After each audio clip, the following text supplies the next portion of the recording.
Muito boa noite aos meus queridos amigos do Tocantins, Paraíso do Tocantins, Centro Espírita Allan Kardec. Eu gosto sempre de cumprimentar as pessoas. Boa noite, Carol. Boa noite, Arthur. Boa noite, Karine. Muito boa noite, Rosiane. Quem eu estou vendo o nome aqui, eu estou cumprimentando. Muito boa noite, Rony, Miriam, Washington, Diogo, Virvaldo. Muito boa noite, Maria Jerusa, Márcia Cristina, Maristela Coelho, Graça Alves da Silva, Maria do Carmo Jardinete, Alessandra Costa, Marques Souza, Marta Corrêa. Os nomes que eu vi, eu consegui cumprimentar. Deixo também aí meus cumprimentos àqueles que vão nos ver pela internet posteriormente, rogando a Jesus, o nosso amigo de todas as horas, possa nos envolver a todos e nos manter em vibrações de saúde e de muita paz. Todos me veem? Todos conseguem me ouvir? Sim. Então tá ótimo.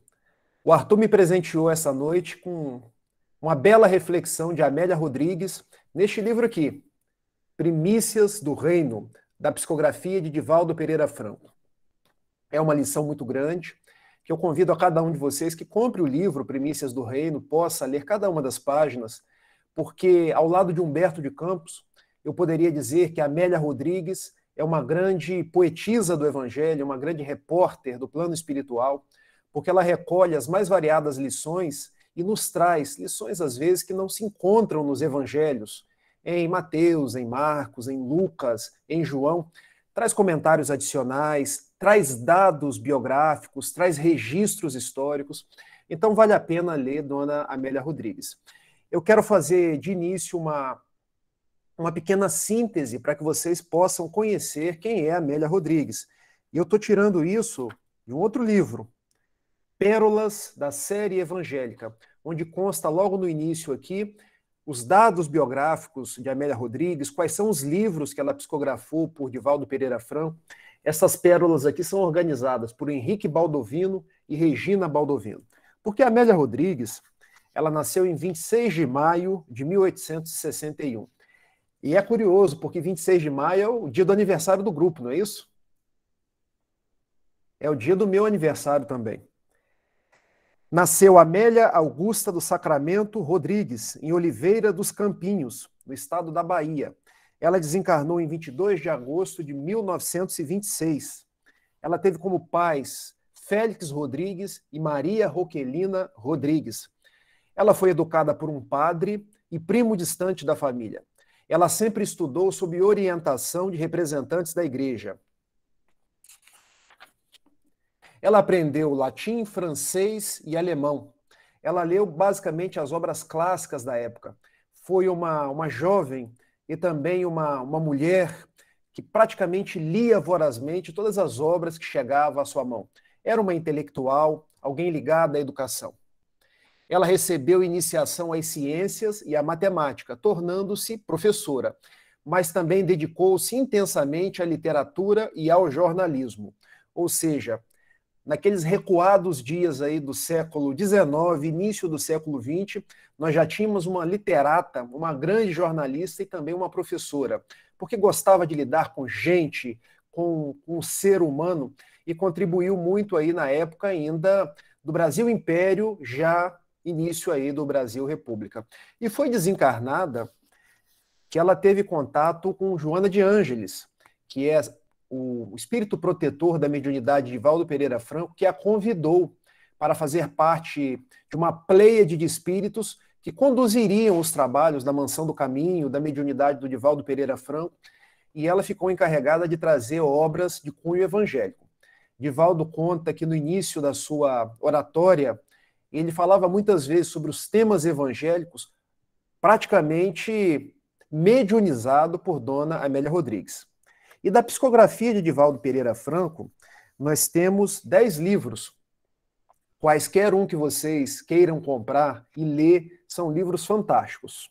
Eu acho que eu já li todos, tá, gente? Alguns eu já li até mais de uma vez. O primeiro deles, Primícias do Reino, que vai ser objeto das nossas reflexões na noite de hoje. Foi lançado em 1967. O segundo dele, Luz do Mundo, em 1971. O terceiro dele, Quando Voltar a Primavera, de 1977. O quarto, Há Flores no Caminho, 1982. O quinto, Pelos Caminhos de Jesus, de 1987. O Sexto, Trigo de Deus, de 1993. O Sétimo, Dias Venturosos, 1997. Já no ano 2000 veio a obra Até o Fim dos Tempos. Em 2008, A Mensagem do Amor Imortal. E em 2012, a mais recente obra de Amélia Rodrigues, que já vai aí para quase 10 anos, Vivendo com Jesus. Agora vamos aí para a página que nos foi destinada na noite de hoje. O Supremo Canto, o Excelso Canto. Nesta página, eu diria aí, a poetisa, a jornalista Amélia Rodrigues, nos fala basicamente do Sermão do Monte. Muitas pessoas, quando se deparam com o Sermão do Monte, confundem Sermão do Monte com Sermão das Bem-aventuranças. Mas eu posso, esclarecendo essa dúvida, dizer que o Sermão das Bem-aventuranças está dentro do Sermão do Monte. Ele faz parte, mas não é todo o Sermão do Monte. Quando pensamos aí em Sermão do Monte ou Sermão da Montanha, ele está contido tanto em Mateus quanto em Lucas. Eu prefiro a versão de Mateus porque ela é mais extensa, mais bem compilada, mais bem concatenada. A versão de Lucas são alguns trechos esparsos. Então, os capítulos 5, 6 e 7 de Mateus é aquilo que nós podemos chamar de o Sermão da Montanha. E dentro do capítulo 5 de Mateus está contido o Sermão das Bem-aventuranças.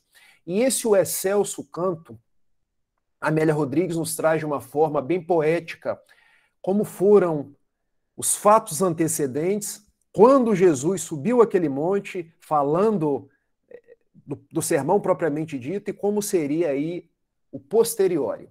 E narra a dona Amélia Rodrigues fazendo uma verdadeira aquarela, porque ela tem essa capacidade não apenas de escrever, mas de pintar. Porque quem lê a sua obra percebe que ela tem um jeito especial de nos envolver, como se estivesse verdadeiramente pintando uma aquarela. Não há uma pessoa que não lê a obra de Amélia Rodrigues e não se enterneça e muitas vezes não fique sensibilizado, porque ela não escreve daquela forma formal, de uma forma direta, mas ela tem o condão de trabalhar com as palavras, fazer rimas, às vezes não dizer para que a gente possa subentender. Então é um texto muito gostoso de ser lido. Ela diz que Jesus recolheu os seus apóstolos e subiu num monte. Nós não sabemos que monte é esse. Muitos historiadores dizem ser o Monte Curunhat, mas é apenas uma especulação, porque não se encontra na Bíblia o nome desse monte. A única coisa que nós sabemos é que era uma montanha próxima ao Lago de Genezaré, ao Mar da Galileia ou o Tiberíades, porque do alto era possível de ver esse lago ao qual eu me referi. Mas Jesus subiu com seus apóstolos e subiu com um grande número de pessoas, porque onde estava Jesus, estavam sempre os doentes, os necessitados, pessoas que não conseguiam enxergar, os leprosos, os rancenianos da época, os endemoniados, porque aquilo que hoje nós conhecemos como obsidiados, na época era conhecido como endemoniados, porque se acreditava que o demônio tomava o corpo das pessoas. E esses subiram junto com Jesus, porque Jesus naquele dia haveria de abrir sua boca. E essa é uma expressão idiomática do hebraico. Abrir a boca quer dizer, ele vai falar algo de significante, vai se valer de palavras de vida eterna. Diz o evangelista Mateus que quando ele estava subindo, ele para numa espécie de altiplano. Já o evangelista Lucas diz que quando ele estava descendo, ele para no altiplano. É um fato interessante, né? Para Mateus estava subindo, para Lucas estava descendo. Mas diz Amélia Rodrigues, não importa se ele estava subindo ou se ele estava descendo. O importante é que ele abriu a boca e falou o mais belo cântico que a humanidade já conheceu. Por isso a lição se chama o Excelso Canto, porque na forma de poesias, Jesus começou a falar do seu sermão. E há um fato curioso, que Mohandas Karamchand Gandhi, o Mahatma Gandhi, ele teve ensejo uma vez de dizer que se a humanidade perdesse todos os textos de Jesus, mas mantivesse apenas o Sermão do Monte, todo o ensino de Jesus estaria preservado. Porque, em verdade, tudo que nós sabemos e conhecemos de Jesus está sintetizado no Sermão do Monte. Jesus então começa a falar por primeira vez e diz: bem-aventurados os pobres em espírito, porque deles é o reino dos céus. E essa é uma passagem bastante significativa, porque Jesus não falava para pobres materiais, falava para pobres em espírito. Porque muitas vezes a gente acha que pobreza material tem a ver com pobreza de espírito, mas são coisas diferentes. Existe uma expressão idiomática porque Jesus falava conforme os tempos e os lugares. Então, para entender as falas de Jesus, a gente precisa conhecer os costumes da época. E para Israel, os homens daquela época, pobreza de espírito queria dizer simplicidade, humildade. Então, o que Jesus estava querendo dizer que os simples, os humildes, as pessoas que não se julgassem maior do que as outras, ganhariam, teriam o reino dos céus. Fazendo uma espécie de leitura apropriada aos dias atuais. Os pobres em orgulho. Porque quem é pobre em orgulho é o quê, gente? Humilde. Os pobres em egoísmo. Porque quem é pobre em egoísmo é o quê, gente? Caridoso.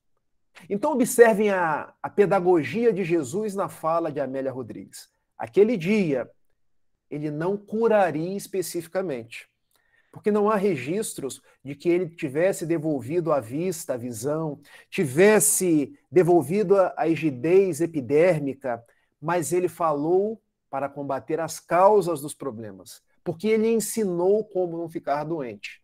E falando a espíritos velhos, cansados, que padeciam no corpo os efeitos das causas que eles mesmos plantaram, quando vocês forem pobres em espírito, vocês terão o reino dos céus.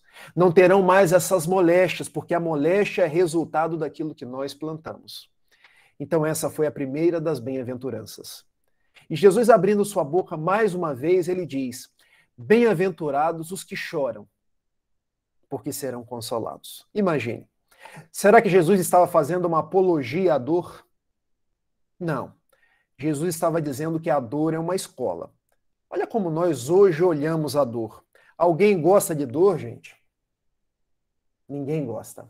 Aos olhos do mundo, a dor é sempre limitadora, porque ela me afugenta, ela me traz aquele sentimento de pesar. Mas Jesus estava dizendo àquelas pessoas que a dor é uma escola. Que quando a gente passa pelos dias da dificuldade com a proposta do aprendizado, a gente consegue chegar a um novo entendimento da vida.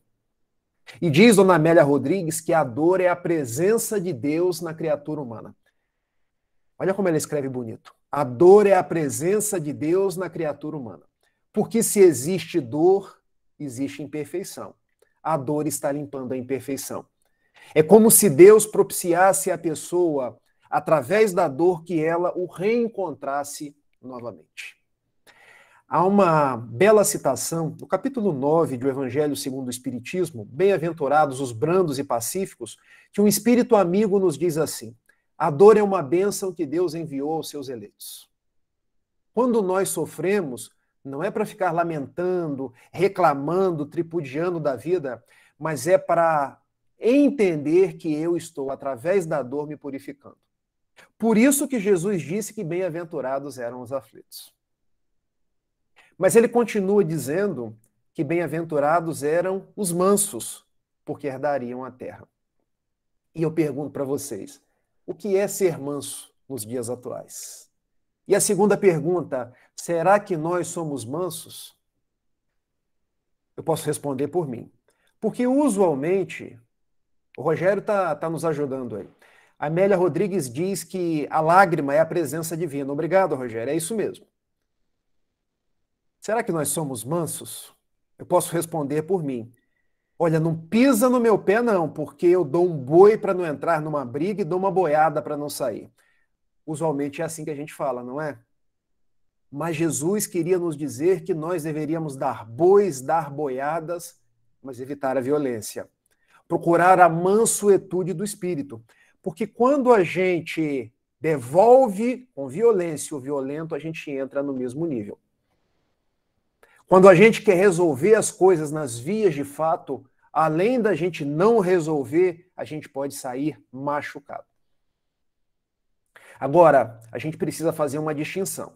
Ser manso não quer dizer ser passivo, porque tem muita gente que acha que ser manso é ficar dentro de casa, cruzar os braços e as pernas e se tornar indiferente.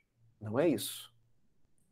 Ser manso é eu ter iniciativa, querer um mundo melhor, mostrar à sociedade os meus valores, aquilo a que eu vim, mas sem violência. Sem devolver o mal com o mal. Sem procurar os dias da vingança, porque Jesus me convidou à mansuetude. E olha que beleza de mensagem é essa. Herdarão a terra. O que quer dizer herdará a terra, gente? Qual o momento planetário que nós estamos passando? Transição. Eu falei sobre isso a última vez. De um mundo de provas e expiações para um mundo regenerado. Quem é que vai herdar o mundo regenerado? Os mansos. Não há espaço para violência no mundo regenerado. Nem no mundo ditoso, nem no mundo celeste. Aliás, há 4 coisas que a gente não tem como imaginar num mundo em regeneração. A primeira delas é a gente passando fome. A segunda delas é as crescentes desigualdades sociais que nós temos nos dias atuais. A terceira delas é o homem destruindo a natureza, matando os animais, como nós matamos hoje. E a quarta delas é o homem fazendo guerras, discutindo, sendo violento. Daí a proposição, os mansos herdarão a terra, porque eu precisarei me pacificar para acompanhar um mundo pacificado. Partindo dessa premissa, nós entendemos a bem-aventurança de Jesus. É legal isso, não é? E aí Jesus fala da quarta bem-aventurança. Bem-aventurados que têm fome e sede de justiça, porque serão saciados. E essa, se a gente não mergulhar profundo no seu entendimento, a gente pode ter algumas dificuldades de entendimento. Porque o que é ter fome e ter sede de justiça? Será que Jesus falava da justiça do mundo? A justiça com as próprias mãos? Porque como que a gente age no mundo? Quer fazer justiça com as próprias mãos. Se eu escuto aqui agora, meu amigo Arthur, que foi apanhado uma pessoa, um criminoso aqui na rua, e que ele cometeu os mais variados crimes, qual costuma ser a minha atitude? Vamos para a porta da delegacia linchar, porque ele precisa saber da nossa raiva, da nossa indignação. Mas aí não é justiça. Aí nós nos tornamos justiceiros, porque a justiça vem de Deus. Deus é que sabe o momento aprazado de todas as coisas. Eu não preciso levantar a mão para justiçar ninguém, nem desejar o mal de ninguém. Porque essa justiça que vem do alto é a justiça da lei de causa e efeito. Todos nós teremos que nos acertar com a justiça que vem através das reencarnações. Então, aquele que acha que passará ileso pelos caminhos das vidas sucessivas, não passará. Se não se acertar nessa vida, acertará numa próxima. Essa é a lei de Deus. Não preciso eu ficar querendo mal de ninguém, usando os meus braços para justiçar ninguém. Porque Deus sabe o momento aprazado de todas as coisas. Então, ter fome e sede de justiça é ter confiança em Deus. Porque não cai uma folha de uma árvore sem que seja da vontade do Criador. Mas nós usualmente ligamos a televisão e a gente fica sabendo de coisas que os políticos fazem. Qual é a vontade? Pegar pelo pescoço e torcer. Mas não nos compete agir dessa forma. Qual é a proposta? Orar por eles. Orar pelos criminosos, porque o que é de cada um chegará para aquela pessoa. Não preciso eu, aquele que fique vibrando na negatividade ou querendo agir com as próprias mãos. Quinta bem-aventurança. E eu admito que essa talvez seja aquela que eu mais goste. Bem-aventurados os misericordiosos, porque obterão misericórdia. Você sabe o que quer dizer a palavra misericórdia? Obrigado, Ronivaldo. Vigiai os pensamentos e orai. É isso. Misericórdia tem 2 radicais. Mísero, miséria, pobreza, a parte vulnerável de alguém. E córdia, coração. Ser misericordioso é colocar o nosso coração na parte vulnerável, na miséria de alguém. E essa significação não é minha, é de João Guimarães Rosa, no livro Grandes Sertões Veredas. Então, para obter misericórdia, eu vou ter que ser misericordioso. Eu vou ter que ir ao encontro da necessidade da outra pessoa para que igualmente eu seja atendido em minhas necessidades. E o que nós tiramos dessa bem-aventurança de Jesus? A proposta da caridade. De nós servirmos uns aos outros e não nos servirmos uns dos outros. Vocês conseguem pegar a diferença? Quando eu sirvo o Rogério, eu ajudo o Rogério. Mas quando eu me sirvo do Rogério, eu posso estar explorando o Rogério. Então a diferença é sutil, mas fazer a caridade é a gente ir ao encontro da outra pessoa e não se valer da outra pessoa para promover o nosso ego. Porque as palavras de Jesus são palavras de significação bastante profunda. E é isso que Dona Amélia Rodrigues vem nos dizer. Vem buscar o nosso moral, as fibras do nosso espírito, para que a gente possa meditar na beleza desse evangelho. A Karine, depois você me fala como é que pronuncia essa segunda palavra aqui, tá? Porque eu posso me perder. Ela está dizendo que misericórdia vai muito além do que a palavra da moda empatia. É verdade. O Prêmio Nobel da Paz do ano de 2014, Kailash Satyarthi, que ganhou junto com Malala, aquela jovem afegã, ele dizia que nós temos 3 posturas em relação à dor alheia. A primeira postura é a postura da simpatia. Sim, junto, patos, sentimento, emoção. Eu posso convergir no seu sentimento, na sua emoção e me tornar uma pessoa simpática. Olha, o Arthur me é simpático. Nós torcemos para o mesmo time, nós temos a mesma religião, nós gostamos de falar sobre o mesmo assunto, ele é sempre uma pessoa agradável, isso é simpatia. Kailash diz que existe uma segunda gradação para os nossos sentimentos, é a palavra empatia. Por dentro, para dentro, patos, emoção. É quando eu entro na intimidade da outra pessoa e passo a sentir o que ela sente, me colocando no seu lugar. Então, por exemplo, eu conseguirei saber a dor de uma segregação racial quando eu me colocar na condição de um negro que foi escravizado, de uma pessoa que foi injustiçada, eu faço a curva da empatia. Agora, existe uma terceira palavra, que é a palavra misericórdia, que Kailash chama de compaixão. A misericórdia é quando eu ultrapasso a simpatia, eu vou além da empatia para agir com a paixão de Jesus, com ir ao encontro e procurar ajudar aquela pessoa a sair daquele estado. Porque eu procurar formas de ajudar aquela pessoa. Então, se eu vejo alguém que precisa de um pão, eu dou pão. Mas eu ajudo aquela pessoa a ver reintegrada a sua dignidade. Se eu vejo alguém que precisa de um sustento, eu ajudo aquela pessoa dentro das minhas possibilidades. Eu não vou só sentir a sua dor, mas eu vou envidar os meus esforços para ajudar aquela pessoa. É o que faz Givaldo Pereira Franco. Ele atende 5.000 pessoas por dia. Ele não tem só empatia, ele tem compaixão.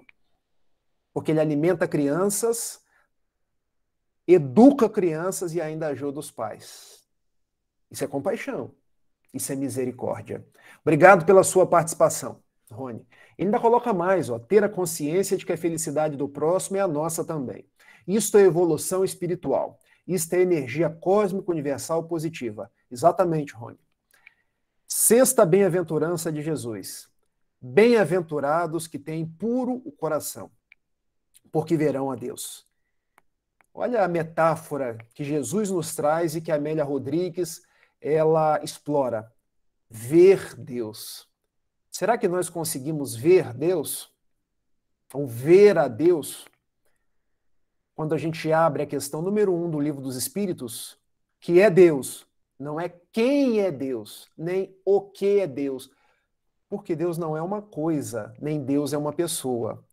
Mas a resposta é a inteligência suprema, causa primeira ou primária de todas as coisas. Então nós não vamos conseguir ver Deus. Mas quando a gente tem puro coração, a gente sente Deus nas próprias ações. E o que é ter puro coração?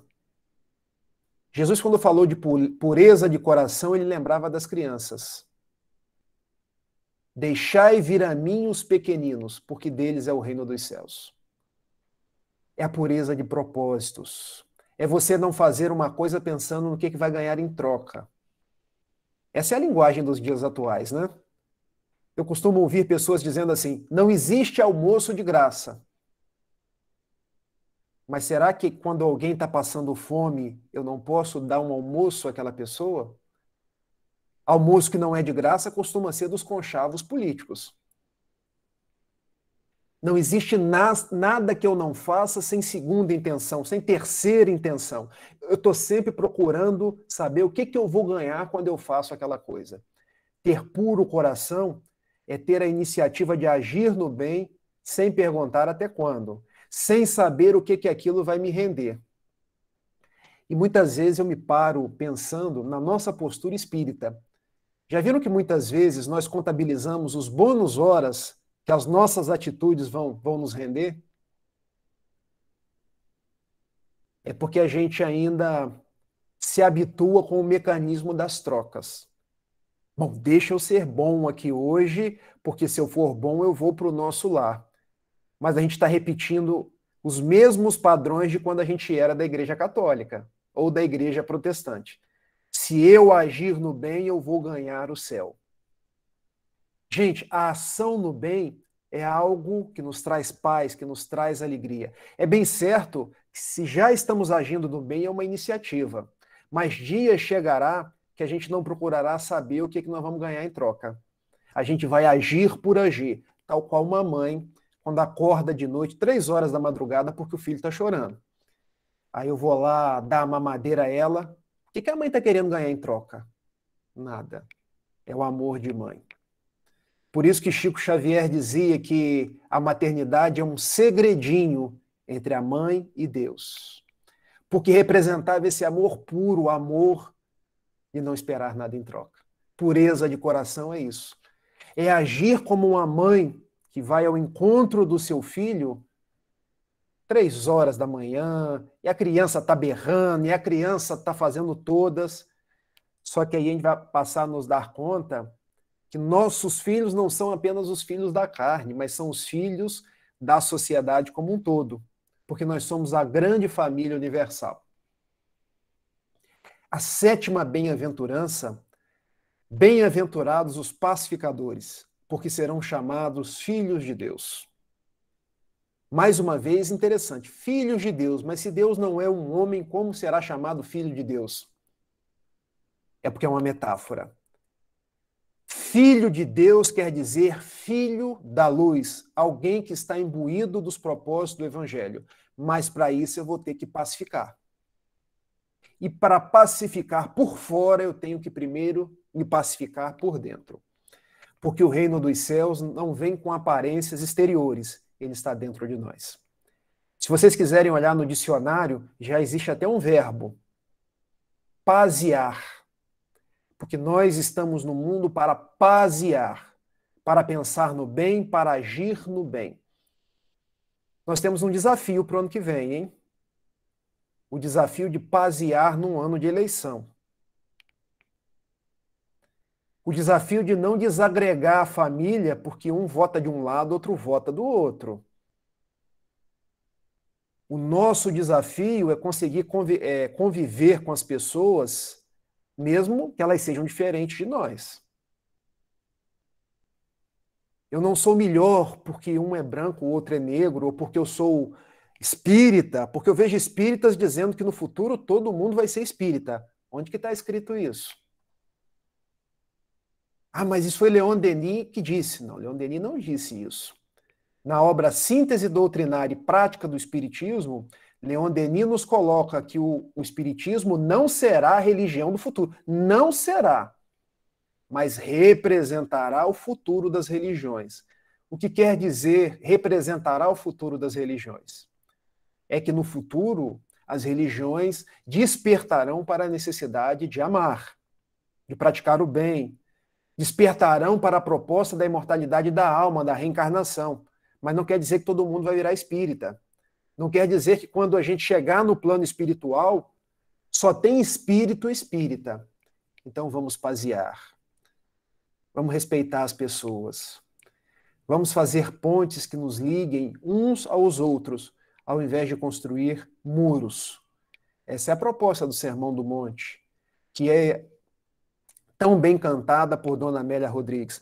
E ela segue em frente, trazendo agora um outro versículo desse sermão. Aliás, ela traz tantos versículos que eu tenho que escolher alguns, porque senão eu fico até amanhã conversando com vocês.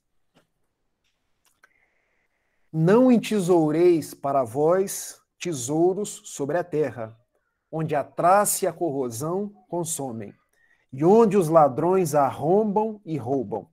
Entesourai para vós os tesouros do céu, onde nem a traça nem a corrosão consomem, e onde os ladrões não arrombam nem roubam. Pois onde está o teu tesouro, ali estará também o teu coração.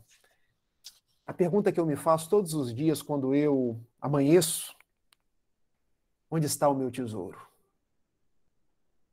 Será que o meu tesouro está no dinheiro que eu tenho na caderneta de poupança, na conta corrente, no carro, nas roupas, nas casas? Até porque se tiver nisso eu não tenho nada, tá, gente? Eu não tenho tesouro nenhum. Mas o grande paradoxo do nosso século utilitarista, materialista, é que as pessoas colocam o seu tesouro naquilo que elas têm, não naquilo que elas são. Jesus é específico. Onde estiver o vosso tesouro, ali estará o seu coração. Se o meu tesouro está naquilo que eu tenho, se acaba o que eu tenho, eu perco os meus valores. E aí o que que vem? Vazio existencial, angústia, depressão. Já pararam para pensar que muitas vezes os nossos percalços psíquicos vêm da nossa forma de privilegiar aquilo que é terreno? Porque a gente acha que o mais importante são as nossas coisas. Mas nós não somos coisas. Eu tenho aprendido com duas grandes amigas lá da Federação do Goiás, e elas repetem essa frase quase toda semana, que caixão não tem gaveta e mortalha não tem bolso. Porque a única coisa que a gente leva para a vida verdadeira é quem nós somos. Então que nós coloquemos o nosso tesouro naquilo que realmente é um tesouro. Nas pessoas, nas amizades, no conhecimento que ilumina a minha mente e me faz uma pessoa melhor. No bem que eu faço. Em tudo aquilo de positivo que eu posso espalhar, porque aí eu tenho um verdadeiro tesouro. Mas Jesus nos diz ainda mais: não entesoureis os tesouros da terra. Por quê?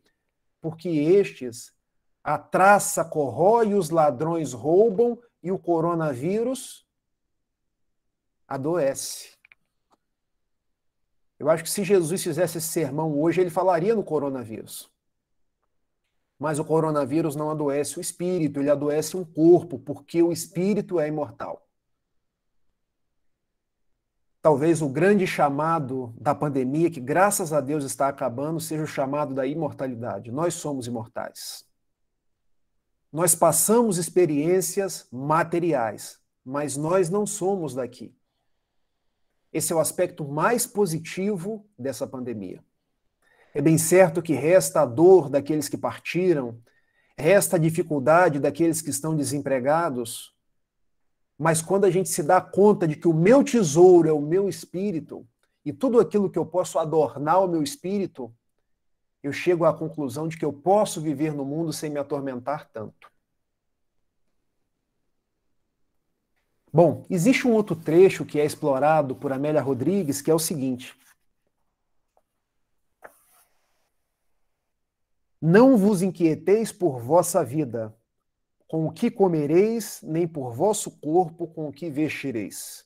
Não é a vida mais que o alimento e o corpo mais que a veste? Olhai as aves do céu, que não semeiam, nem ceifam, nem recolhem em celeiros, e vosso Pai as alimenta. Não valeis muito mais do que elas? Qual dentre vós pode, inquietando-se, acrescentar um côvado à sua estatura? E com relação à veste, por que vos inquietais? Examinai os lírios do campo como crescem, não labutam nem fiam. Eu, porém, vos digo que nem Salomão, em toda a sua glória, se vestiu como um deles. Se a erva do campo, que hoje existe e amanhã é lançada ao forno, Deus assim as veste, muito mais a vós, homens de pouca fé. Portanto, não vos inquieteis dizendo que comeremos ou que beberemos, ou que vestiremos, pois essas coisas os gentios buscam.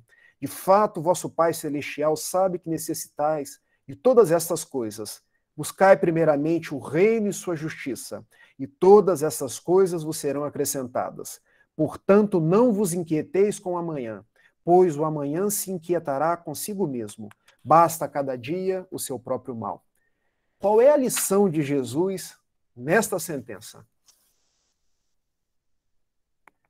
Não sejais ansiosos. Porque como a gente guarda ansiedade para com as coisas da vida? Na época de Jesus, a ansiedade era: será que eu vou ter coisa para comer? Será que eu vou ter roupa para vestir? Até porque na época, gente, não tinha muito mais apreensão do que isso. Não tinha rede social, não tinha automóvel, não tinha tudo que nós temos hoje. Então as pessoas usualmente se preocupavam com comida e com vestimento. E o que Jesus fala? As aves do céu se alimentam. E Deus não deixou nunca faltar nada para elas. Os lírios do campo se vestem, e nem mesmo o maior de todos os reis se vestiu tão belo quanto um deles. Se as aves do céu são alimentadas, se os lírios do campo estão vestidos, por que não vós que sois os filhos do Altíssimo? Vamos trazer para os dias de hoje quais são as nossas ansiedades. Será que eu vou ter emprego? Será que eu vou ter dinheiro para sustentar a minha casa? Será que eu vou ficar doente? Será que eu sou o próximo da fila do coronavírus? Será que vai ter vacina para mim? Será e será e será, e a gente vai adoecendo por essa coisa chamada ansiedade. A ansiedade é uma emoção como todas as outras. Ela é uma expectativa por algo que vai acontecer. O problema não é a ansiedade, porque nós podemos ter expectativa quando estamos prestes a conseguir um emprego, quando estamos prestes a receber algo. O problema é quando a ansiedade deixa de ser uma emoção e passa a ser uma patologia, porque nós adoecemos da ansiedade. Nós começamos a ficar ansiosos, doentes por coisas que podem acontecer ou que podem sequer acontecer. É porque, na verdade, a gente vai vivendo de um sofrimento diário que vai nos minando por dentro. A gente já começa hoje a pensar no que vai acontecer no ano que vem, mas a gente nem sabe o que vai acontecer no ano que vem, se as circunstâncias vão ser estas, se eu vou estar encarnado. Por isso Jesus nos diz, basta cada dia o seu próprio mal. Vamos viver um dia de cada vez. Vamos guardar confiança em Deus e ter fé, porque Deus sabe de todas as coisas. E aquilo que vem para nós é para o nosso bem, é para o nosso aprendizado. Certo, gente? Bom, deixa eu ler aqui algumas mensagens. A Karine, depois o Arthur, você me ensina como é que lê esse segundo nome da Karine. Rafael, filhos de Deus, não seria no sentido de nos remeter à herança dele diante das promessas, das bem-aventuranças? Karine, olha só, quando a gente pensa em filho de Deus, exatamente, a gente pode pensar nessa interpretação que você deu, mas pode pensar em várias outras. Eu tenho aprendido com o estudo do judaísmo, que eu faço alguns estudos do judaísmo também, que nenhuma escritura é de particular interpretação. Quando a gente acha uma interpretação, existem outras 69 que ainda podem ser localizadas. Então a gente não pode chegar numa interpretação e achar que a outra interpretação está errada ou equivocada. Porque é o todo, quando nós somamos os nossos estudos, que a gente vai chegando às melhores conclusões. Filho de Deus pode ser propósito, a sua herança, pode ser aqueles que seguem os seus mandamentos. Nós não podemos nos prender a palavras, mas remeter à essência, porque foi isso que nos diz o apóstolo Paulo na segunda das suas epístolas aos Coríntios, capítulo 3, versículo 6, a letra mata, o espírito vivifica.